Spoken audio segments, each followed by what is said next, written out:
So, Lucy, daughter of social worker and a teacher, I would say that sounds like quite middle class. But I've never thought of you as particularly middle class. I don't know if that's because you've got a northern accent, and that's a ridiculous thing to assume that people with northern accents can't be middle class. Am I getting you wrong? You are middle class. Oh, I am. Well, obviously, I am middle class. I'm an MP. I'm married to a doctor, and yeah, my parents have got professional jobs. And I was fortunate enough. We lived in our own home that we owned, and so on. But we weren't well off. We definitely weren't well off when I was younger. My dad was at that point. He was quite a junior social worker. Wasn't very well paid. My mum was a junior teacher. She had to take 3 years off work to have me and my brother because there was no maternity leave, of course, in those days. They went on after we left home to have more success in their careers. But yeah, no, I wouldn't try and pass myself off as being the kind of latest working class hero or anything. But we weren't. My granddad on my mum's side is an Irish immigrant, came to this sort of country with nothing. My dad's grew up in a sort of 2 up, 2 down with an outside loo, as he always likes to tell us, from Yorkshire. So we have those values and those roots of hard work and a kind of working class ethic, if you like. But I wouldn't try and sort of pass myself off as someone who lived in poverty, because I certainly didn't. Foreign holidays, good Christmas presents, were they all part of your childhood? Not really, no. We didn't have much disposable income when I was little. Those sort of their kind of jobs and my upbringing just didn't come with that. So no, I didn't go on a foreign holiday until I was 11. But I did go on one. Went to France. We generally holidayed. We sort of did a house swap, and we went to sort of Hastings and stayed in somebody else's house. It was kind of fairly a free holiday, really. Or not free, but you know what I mean. In fact, they didn't ever come and stay in ours in Manchester, but they let us have their house in Hastings, and we didn't get a colour telly until I was 11. So we had a black and white telly for a lot of that. So we were not well off, but by no means were we sort of kind of poor. So just ordinary, I would say, really. And your mum and dad got divorced. Mm-hmm. How old were you? I think I was about late 20s, 28 or something. Really? So it wasn't in my childhood. Okay. So I've got a much younger brother as well. So who was born when I was 10, nearly 11. Who probably had a more comfortable upbringing in that sense than we did. My mum and dad sort of grew apart after 30 years of marriage. Wow. So okay. Yeah. Okay. But they're very good friends now. So it's all right. Right. So you are growing up, you're coming of age in Manchester when certainly the whole country, parts of the world are looking at the emergence of Manchester, this new club scene where Manchester is leading the way in music and clubbing, and everybody's heard of the Hacienda. You joined the Labour Party at 15. I mean, what is going on there? Yeah, that's true.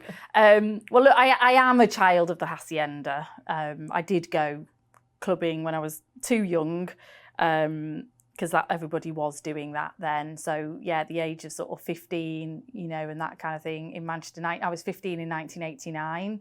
So yeah, as an adult, you sort of look back and realise you were part of a really big thing at the time, a big scene. I used to go clubbing on a school night and things that I really shouldn't have done, that my parents really didn't know I was doing. And I had a group of friends. We all sort of used to do that. And of course, in those days we had no mobile phone. No one knew where we were. I'd have like a pound for the night bus to get home, and then I'd get up and go to sixth form college the next morning and do my A levels. And I was one of those kids that was able to do both.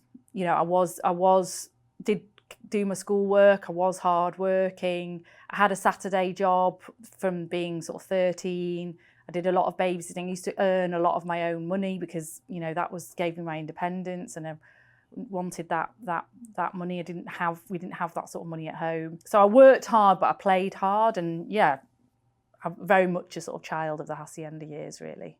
Was it good at the Hacienda? I never went. Didn't you go? Yeah, it was great actually, yeah. And the whole scene, I mean, the house was great. We were lucky because one of my friends from school, she was also called Lucy. Her dad is Alan Erasmus, who was one of the founders of Factory Records. Oh, right. One of the three founders. Yeah. So we could get on the guest list, which was great. I mean, Manchester in the late 80s, early 90s, in many ways was what made me political, because it was a city in decline, a city decaying. You know, there wasn't much opportunity. If you wanted a decent job, you had to move. If you had ambitions, you had to move. There wasn't, you know, the schools weren't good. You know, all of those reasons are why I joined the Labour Party. But that sort of gritty, not having very much kind of sense of a city is also what created that music scene, and, you know, a very strong sense of identity, which Mancunians have. You know, we've always had. Noel and Liam Gallagher went to the Catholic school next to my comprehensive school. But you don't know. Well, there's a few people who do. Well, I've got friends who are a bit older than me, but yeah, there's quite a few sort of school friends who do know, but obviously they don't know me, or or probably many of their school friends. But yeah, they lived not far from us as well, so it's all part of that same sort of era. Yeah. So you obviously you say you played hard and you worked hard. You did your schoolwork too, and you must have done, because you got get into Oxford. Yeah. Wow. I know. I mean, I didn't want to go to Oxford at all. And in fact, I didn't stay there very long. I stayed there just for 1 year because I really, really didn't like it.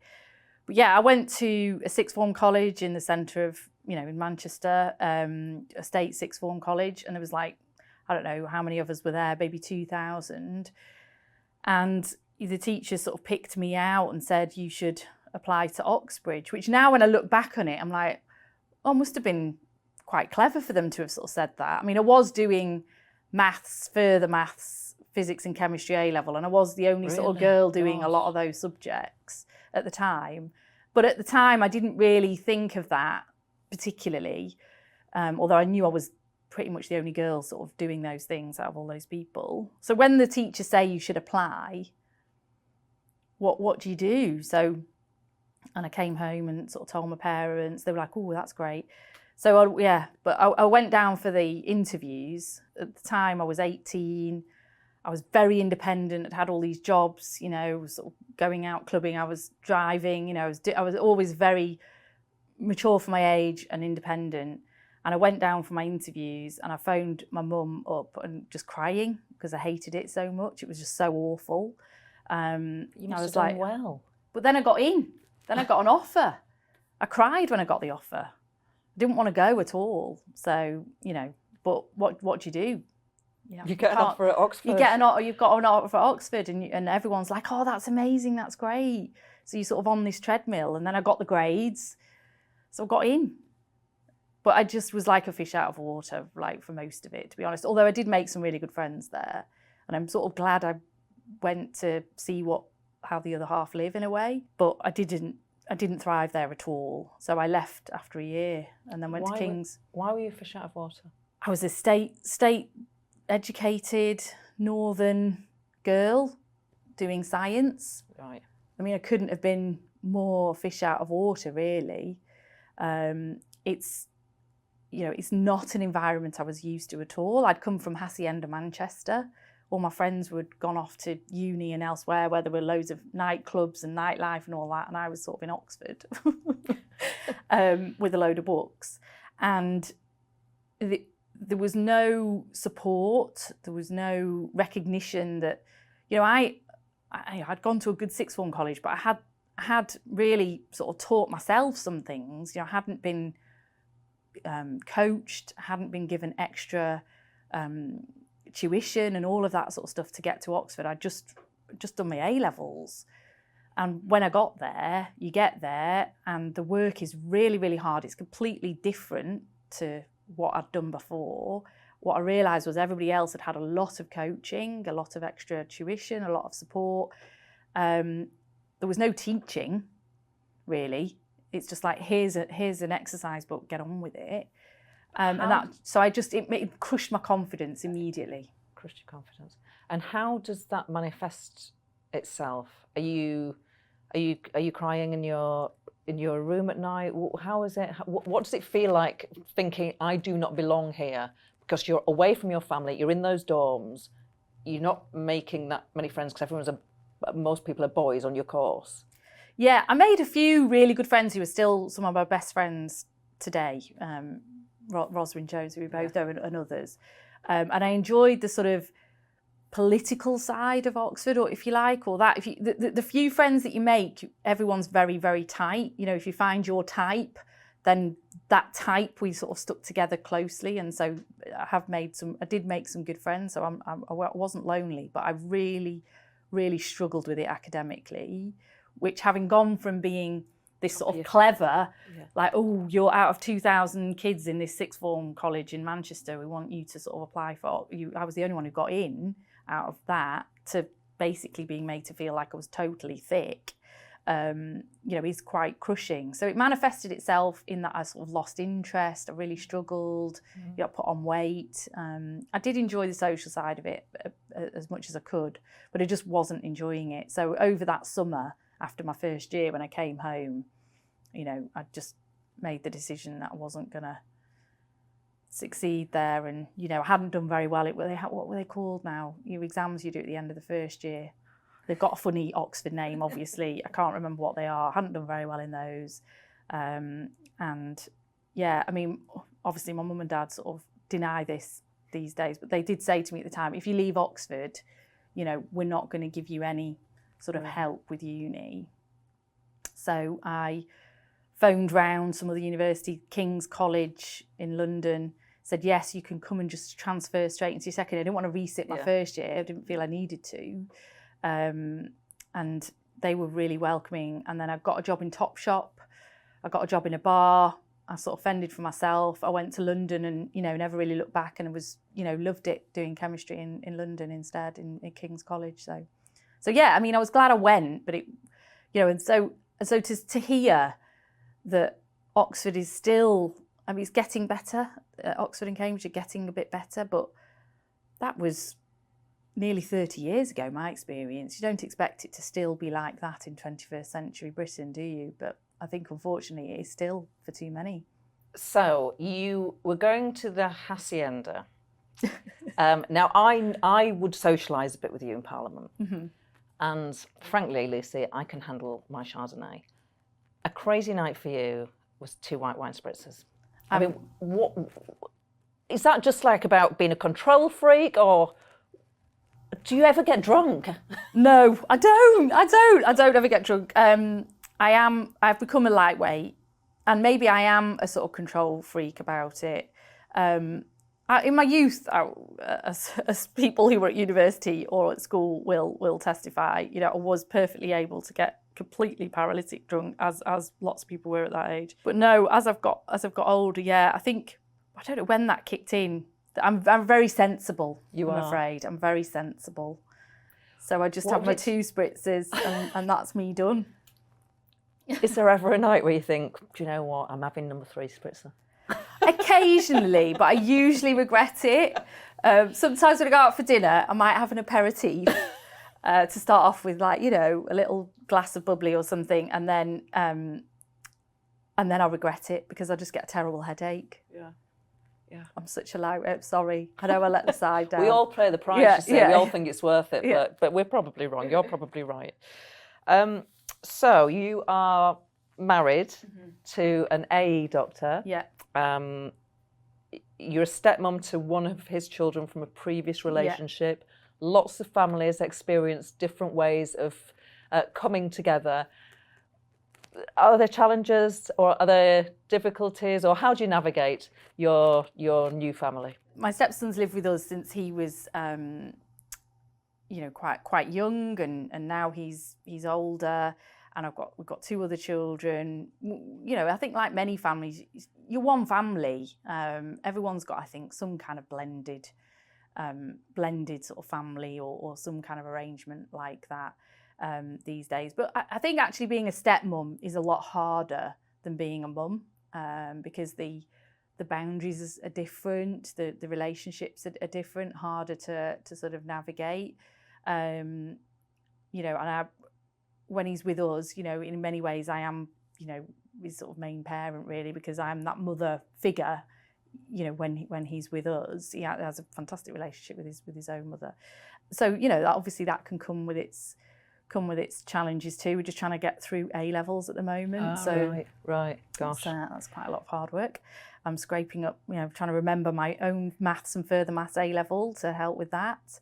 But no, I mean, I love being a parent. I love being a mum. You've got 3 children. I've got 3 children in total. But yeah, I think stepmom is definitely a harder job, I would say, in many ways. Is he good at the housework? How do you arrange things? Because your husband's an A&E doctor, you're an MP. How do you sort of sort that? You've got 3 children. Look, it's a juggle. It's how most people live their lives these days. You know, how do you balance work and family life? And is he all right? Who does the cooking? Well, when I'm there, mainly me. But James is a good cook. He's able to do that. And to be fair, you know, obviously our family's based in Manchester. You know, I want our family to live in Manchester. I wouldn't move them to London to do that.